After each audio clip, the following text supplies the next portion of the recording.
अध्याय 1 जियाफी। प्राचीन काल से बहुत सारे वरिष्ठ नागरिक थे जो जेल जाते थे। हालांकि यह निश्चित रूप से कहा जा सकता है कि जियाफी विदेशी जेल में जाने वाले पहले व्यक्ति थे।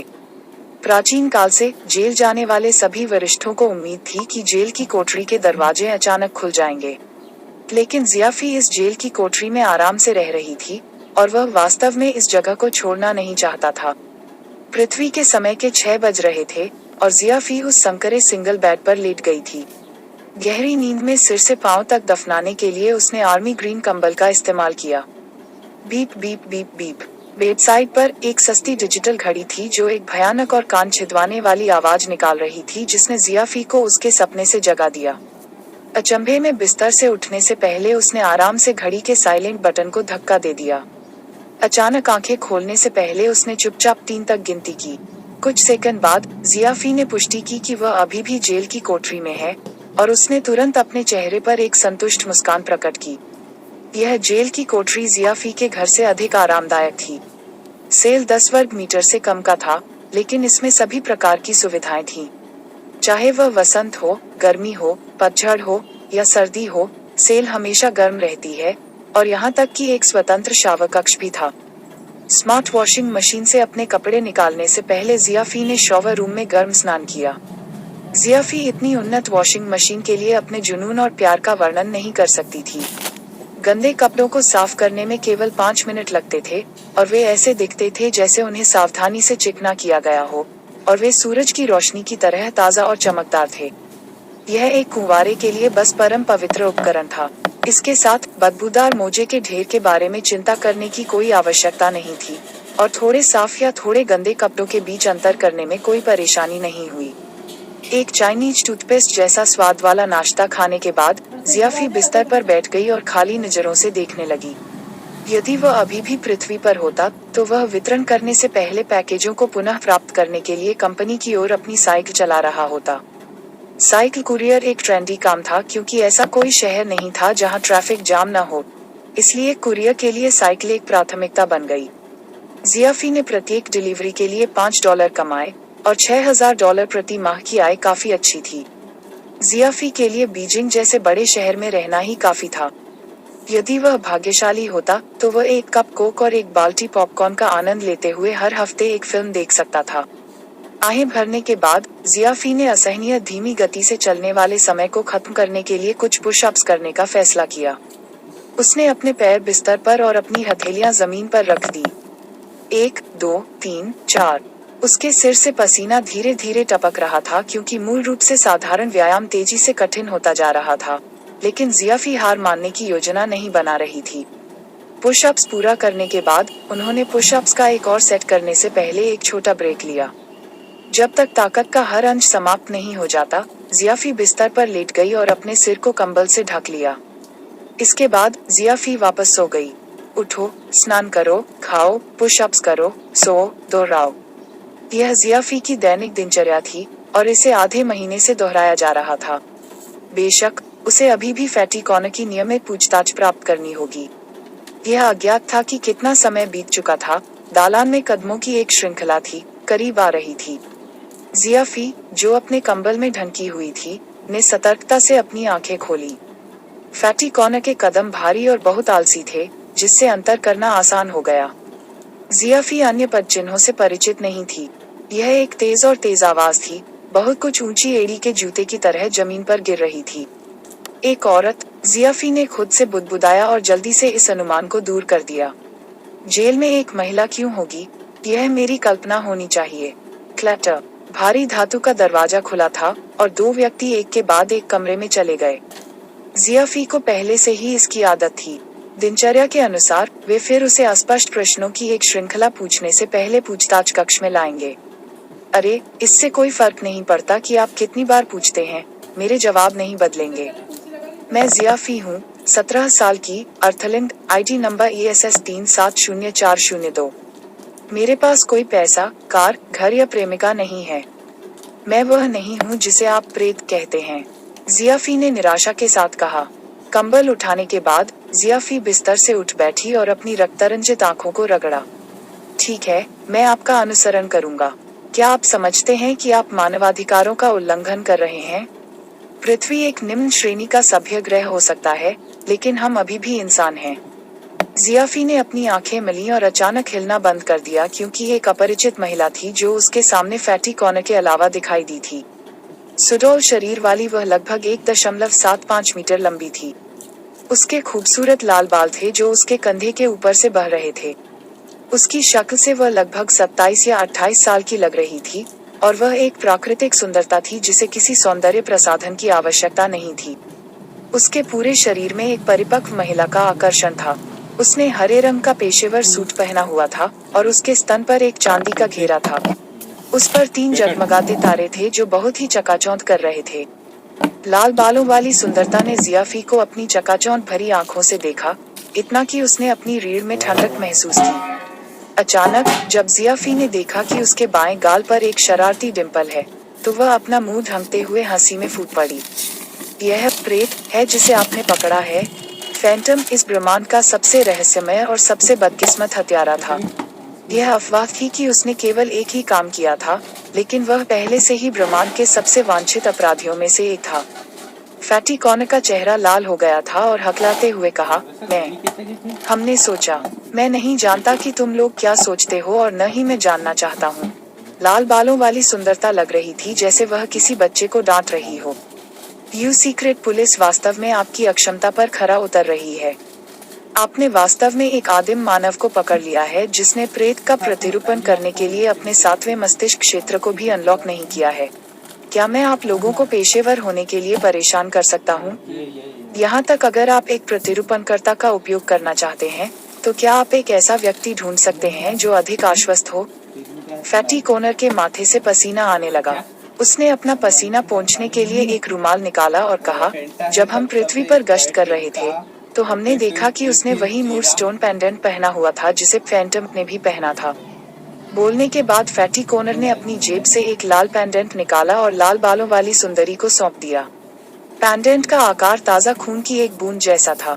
उस पर एक पीला लेबल था जिस पर सबूत शब्द लिखा हुआ था। लाल बालों वाली सुंदरता ने उस पर नजर डाली, जबकि उसका हाथ लटकन को वापस जियाफी के पास फेंकने से पहले कांप रहा था। जियाफी ने पेंडेंट पकड़ा और मन ही मन सोचा, भाई, तुमने मुझे इस तरह की पीड़ा से उबारा है। जब मैंने तुम्हें उठाया, तो मुझे लगा कि मैंने एक खजाना उठाया है। देखो क्या हुआ। मुझे आधे महीने के लिए एक अन्यायपूर्ण जेल की सजा काटने के लिए बनाया गया था, और यह एक विदेशी जेल में था। जियाफी ने पेंडेंट पर लगे लेबल को फाड़कर अपनी गर्दन पर फिर से पहनने से पहले बहुत अधिक नहीं सोचा। ऐसा पेंडेंट मुक्त बाजार में लगभग 50 स्टार सिक्कों का होता है, और आपके पास जितने चाहें उतने हो सकते हैं। क्या इसका मतलब यह है कि जिसके पास यह पेंडेंट है वह प्रेत है? लाल बालों वाली सुंदरता ने तिरस्कार के साथ कहा, इसके अलावा यह केवल एक अफवाह है कि फैंटम भी खून की बूंद के आकार का मूरस्टोन पेंडेंट पहनता है। वास्तव में कोई नहीं जानता कि वह कैसा दिखता है, लेकिन वह सिर्फ एक आदिम व्यक्ति है। उसके पास मूरस्टोन को लटकन के रूप में क्यों होगा? क्या यह संदिग्ध नहीं है? कॉर्नर खुद को सही ठहराने की कोशिश कर रहा था। लाल बालों वाली सुंदरता गुस्से में थी क्योंकि उसने ठंडे चेहरे के साथ कहा, आदिम लोगों के पास मूरस्टोन लटकन क्यों नहीं हो सकता है? क्या आपने उनके ग्रह की जांच की? क्या होगा यदि उनका ग्रह मूरस्टोन का उत्पादन करता है?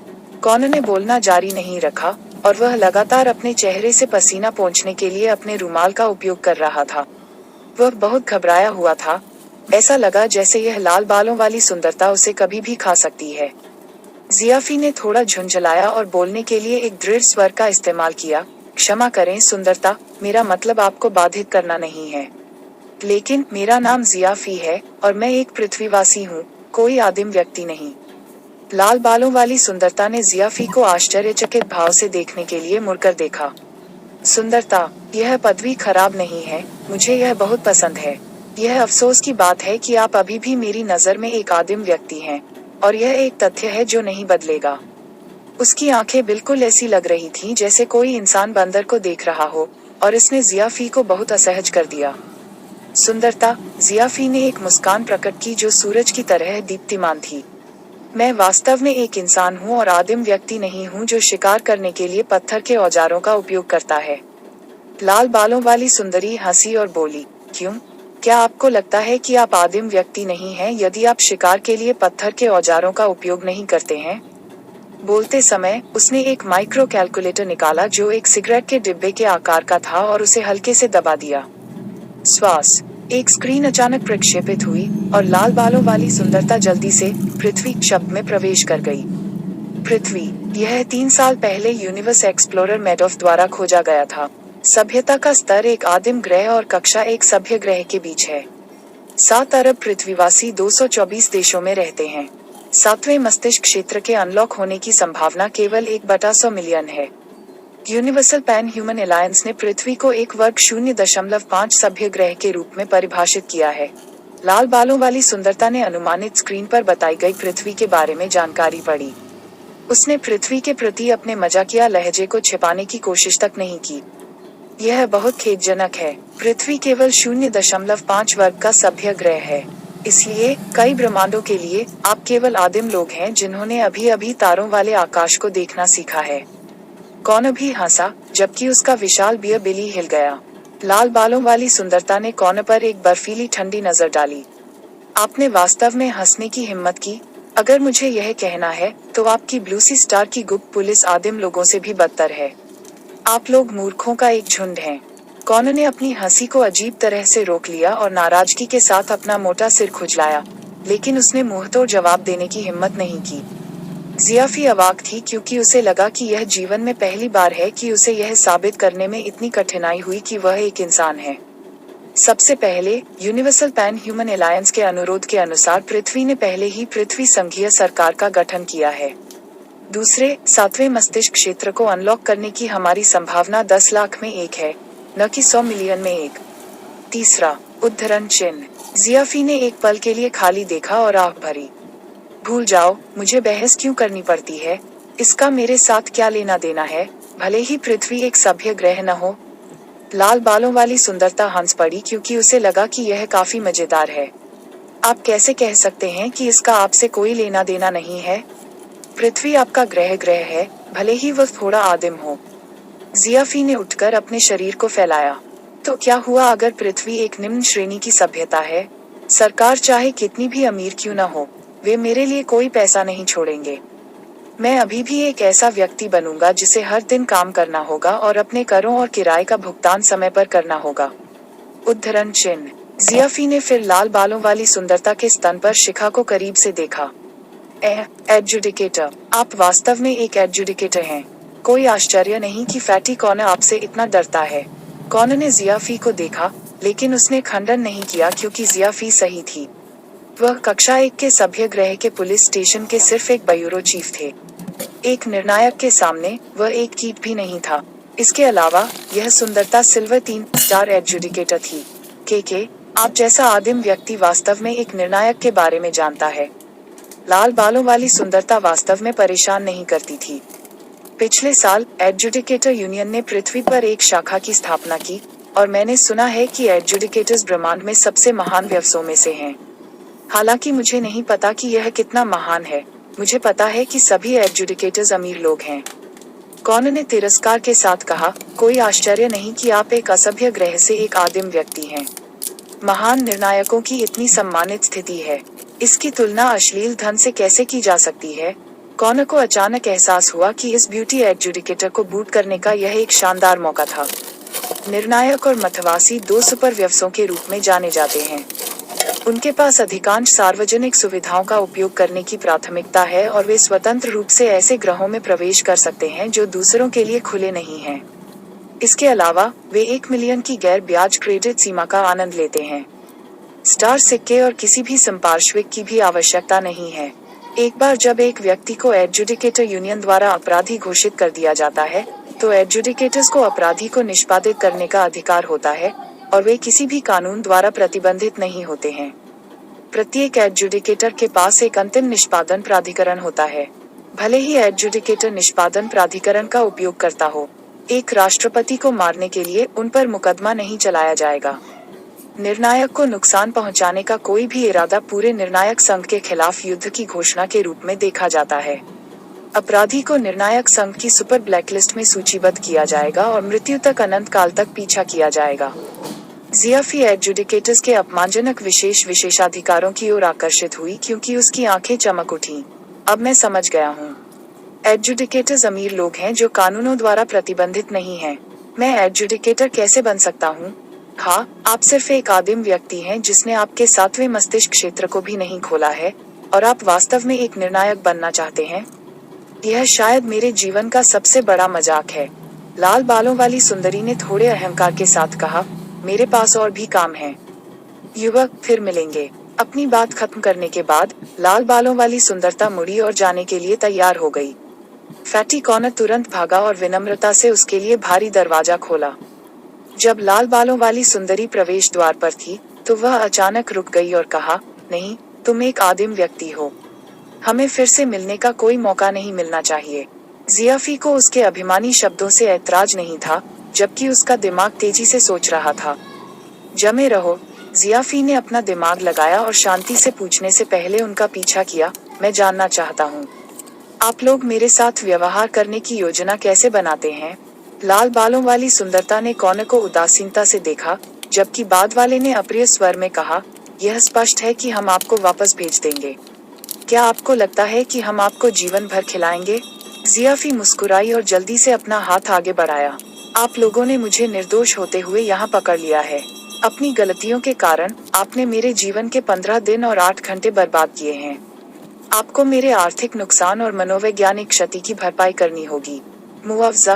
आप कॉर्नर के चेहरे पर एक राख जैसा चेहरा था। बच्चे, यह मत भूलना कि हमने आप में एक अनुवाद माइक्रोचिप लगाया है, अन्यथा आप हमारी भाषा या हमारे लिखित शब्दों को भी नहीं समझेंगे। क्या आप एक अनुवाद माइक्रोचिप की कीमत जानते हैं? 0.5 वर्ग के सभ्य ग्रह के मानव के रूप में, भले ही आप अपना शेष जीवन काम करते हुए बिता दें, फिर भी आप इसे वहन नहीं कर पाएंगे। जियाफी को अचानक कुछ एहसास हुआ और वह उसकी गर्दन तक पहुंच गई। उसके गले के पिछले हिस्से पर हल्का और लाल रंग का निशान था। यह एक ऐसा निशान था जो ट्रांसलेशन माइक्रोचिप लगाने के कारण पीछे छूट गया था। आपके अनुस्मारक के लिए बहुत बहुत धन्यवाद। मैं इस मामले को लगभग भूल ही गया क्योंकि मेरी शारीरिक क्षति के मुआवजे को शामिल करने की अभी भी आवश्यकता है। मैंने आपसे यह माइक्रोचिप मुझ में लगाने के लिए नहीं कहा था। क्या आप जानते हैं कि यह कितना दर्दनाक था जब यह बात मेरे शरीर में लगाई गई थी? कॉर्नर ने अपने लाभ से संतुष्ट नहीं होने के लिए जियाफी से घृणा की।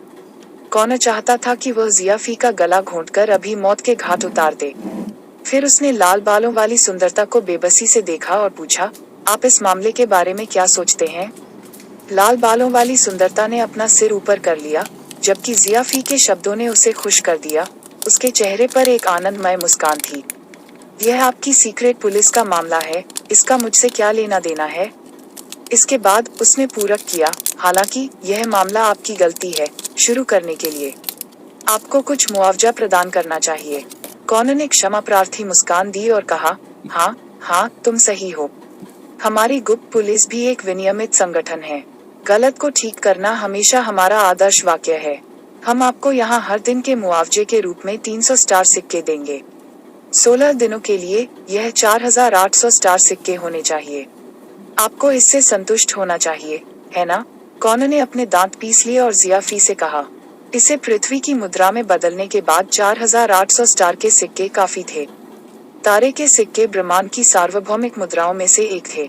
पृथ्वी का संघीय डॉलर अतुलनीय था, और कोई भी इतना मूर्ख नहीं होगा कि वह स्टार सिक्कों के साथ कक्षा 0.5 सभ्य ग्रह की मुद्रा का आदान प्रदान करे। जियाफी ने अपना सिर हिलाया और कहा, मुझे लगता है कि आपके लिए मुझे जीन ऑप्टिमाइजेशन फ्लूइड की एक बोतल से मुआवजा देना अधिक उचित है। क्या? कॉर्नर का चेहरा काफी बदल गया। आप अंतरिक्ष यान के लिए क्यों नहीं पूछते? लाल बालों वाली सुंदरता खिलखिला उठी और जियाफी की कल्पना में लिप्तता की प्रशंसा की। यह वास्तव में एक अद्भुत विचार है। जीन अनुकूलन द्रव के साथ आप सातवें मस्तिष्क क्षेत्र को जबरदस्ती अनलॉक कर सकते हैं और अपने शारीरिक कार्यों को अनुकूलित कर सकते हैं। आप एक शक्तिशाली व्यक्ति भी बन सकते हैं। सबसे महत्वपूर्ण बात, 1 वर्ग 0.5 सभ्य ग्रह आपके पास पैसा होने पर भी जीन अनुकूलन तरल पदार्थ नहीं खरीद पाएगा। आदिम व्यक्ति, मुझे यह स्वीकार करना होगा कि आप काफी चालाक हैं। लाल बालों वाली सुंदरी की सुंदर आंखें चमक उठीं और उसने पूछा, चीफ कॉर्नर, क्या आप उसके अनुरोध को पूरा करने की योजना बना रहे हैं? कॉनर इतना क्रोधित था कि उसके मोटे चेहरे की बनावट विकृत हो गई थी। कुछ याद करते ही उन्हें अचानक प्रेरणा मिली।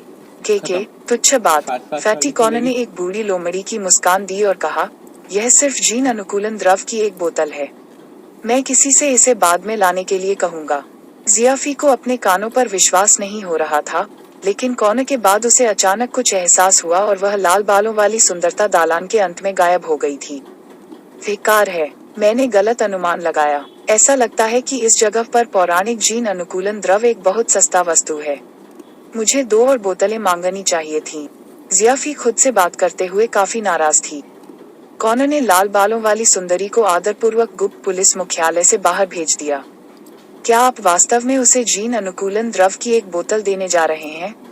आपको पता होना चाहिए कि सबसे सस्ती बोतल कम से कम 50,000 स्टार सिक्के हैं, है ना? लाल बालों वाली सुंदरता ने आश्चर्य से पूछा। कॉनर ने जबरदस्ती उसके पेट पर थप्पड़ मारा। वह वास्तव में उसकी छाती पर थप्पड़ मारना चाहता था, लेकिन यह अफसोस की बात थी कि उसके सिर के नीचे सब कुछ उसका पेट था। आखिरकार हम गुप्त पुलिस हैं और इतना खर्च उठा सकते हैं। हमने उस पर गलत आरोप लगाया है और उसे इतने लंबे समय तक जेल में रखा है। हमें उसे मुआवजा देने की आवश्यकता है। कॉनर ने बेशर्मी से शेखी बघारी। लाल बालों वाली सुंदरता मुस्कुराई।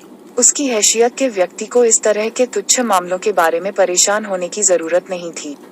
वह बिना पीछे मुड़े सड़कों के अंत में गायब होने से पहले धीरे से एक लाल परिवर्तनीय स्पोर्ट्स कार पर कूद गई। कॉनर 26वीं मंजिल पर अपने कार्यालय में लौट आया और विश्वासघाती मुस्कान प्रकट करने से पहले अपनी विशाल आकार की कुंडा कुर्सी पर बैठ गया।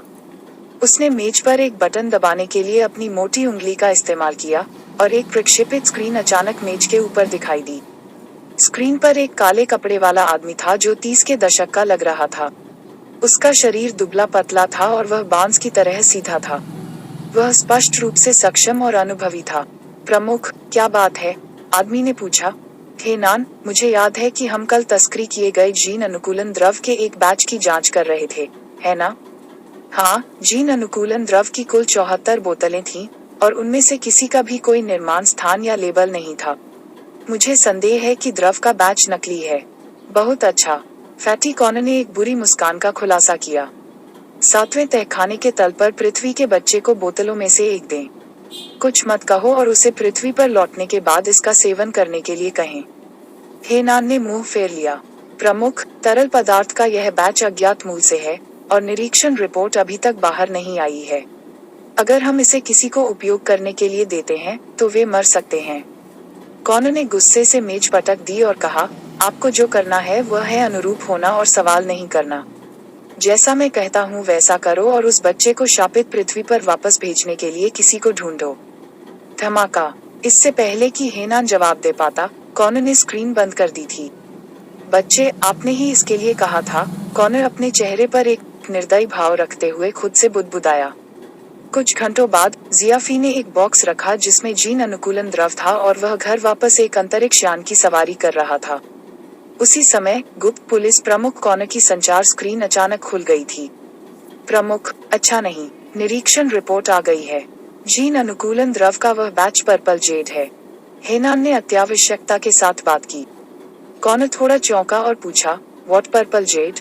स्क्रीन पर हेनान ने चिंता के साथ अपनी हथेलियों को रगड़ते हुए कहा, प्रमुख, पर्पल जेड एक प्रकार का सुपर जीन अनुकूलन द्रव है जिसका आविष्कार शीर्ष वैज्ञानिक हैरिस ने 13 साल पहले किया था। ऐसा कहा जाता है कि उसने 60 साल बिताए थे इस जीन अनुकूलन द्रव पर शोध करने के लिए कड़ी मेहनत की। लेकिन प्रयोग के दौरान सभी 179 व्यक्ति जिन्होंने प्रयोग में भाग लिया और पर्पल जेड जीन अनुकूलन द्रव का सेवन किया था, की मृत्यु हो गई थी। हैरिस भी भाग गए थे क्योंकि उन्हें दंडित होने का डर था। ये नहीं है जीन अनुकूलन तरल पदार्थ अब और बस सबसे घातक जहर हैं। समझने के बाद कॉनर ने सिर हिलाया और कहा, मुझे अब याद है। क्या इस प्रकार का जीन अनुकूलन द्रव एक ब्रह्मांड श्रेणी प्रतिबंधित दवा के रूप में सूचीबद्ध नहीं है? इसे बाजार में क्यों परिचालित किया जाएगा? उन तस्करों को गृह सुरक्षा ब्यूरो को भेजें। वे हैं निश्चित रूप से इस बार मौत की सजा मिलने वाली है। हाँ, समझा। हेनान ने यह पूछने से पहले झिझकते हुए कहा, उस युवक के बारे में क्या? कॉनर ने सीधा चेहरा रखा और पूछा, कौन सा युवक? यह किस बारे में है? यदि आपको कोई